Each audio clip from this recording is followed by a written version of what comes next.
George Reba Schappell, a conjoined twin, country music performer, and avid supporter of Reba McEntire, passed away at the age of 62. He passed away at the University of Pennsylvania Hospital on April 7th, along with his twin sister Lori. As to the Guinness World Records, the two were the oldest conjoined twins alive. George Reba Schappell was a prominent country music artist. Pennsylvania was the birthplace of George and Lori Schappell in September 1961. They shared important blood arteries and 30% of their brains, notably the frontal and parietal lobes. Their skulls were partially fused together.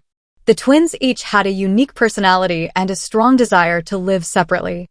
When George came out as a transgender guy in 2007, they made history as the first conjoined twins of the same sex to identify as different genders. Crucially, they were also able to engage in several interests. Lori bowled 10 pins and earned awards. George was a celebrated country music performer who performed both domestically and abroad.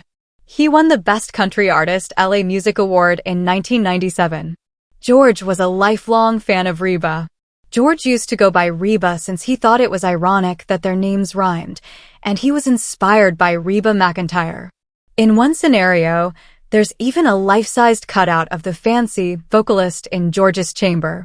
During the documentary, he also gave a cover performance of Reba's 1996 hit song, Fear of Being Alone. The twins never wavered in their commitment to being unique. In a 1997 documentary, Lori boldly stated, "We are," in response to the question of whether they felt like two different persons. "We are. We don't feel it." The Pennsylvanian twins lived together in a 2-bedroom apartment. Every sibling had a room of their own, and they alternated nights spent in each. In addition to providing a secure retreat, George's room served as a rehearsal space for his next performances. Lori made a point of saying, "I'm here in body, but that is it during those moments. She is not allowed to talk to me or interrupt me while I'm performing," George declared. Lori scheduled her job at a hospital laundry to coincide with those performances. Like every other fan, she paid to see her brother perform live.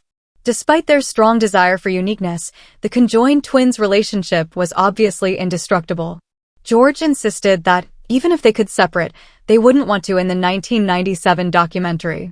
"Definitely not," he responded. "Why fix what is not broken, in my opinion?" The world's oldest conjoined twins, Lori and George Schappell, died on Sunday, April 7th, at the age of 62.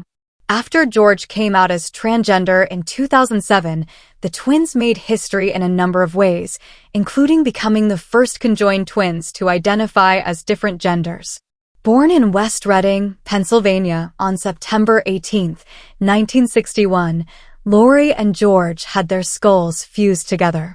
They were yet extremely diverse individuals who succeeded in building distinctive lives for themselves. George was a popular country music singer who won an LA Music Award for Best New Country Artist, and Lori was a competitive bowler. The siblings showed how they respected one another's privacy and led independent lives in a 1997 documentary. In the documentary, Lori also pleaded with viewers to look past the twins' conjoined condition because there was so much more about each of them that was deserving of notice and appreciation. Lori said, "We are not two people with one body. Why fix something that isn't broken?" When questioned if they wished they had been apart, George added, "For many years, George concealed his transgender identity, even from his sister. In 2011, he said to The Sun, 'I have known from a very young age that I should have been a boy.' It was eventually too much to contain. It was really difficult, but as I grew older, I realized that I couldn't continue to live a lie. I was aware that I had to live my life as I saw fit. Obviously, it was a shock when Dori changed to George, but I am so proud of him," said Lori, who was also quite supportive. "Although it was a big choice, we have triumphed over a lot in our lives and work very well as a team. That is unbreakable,"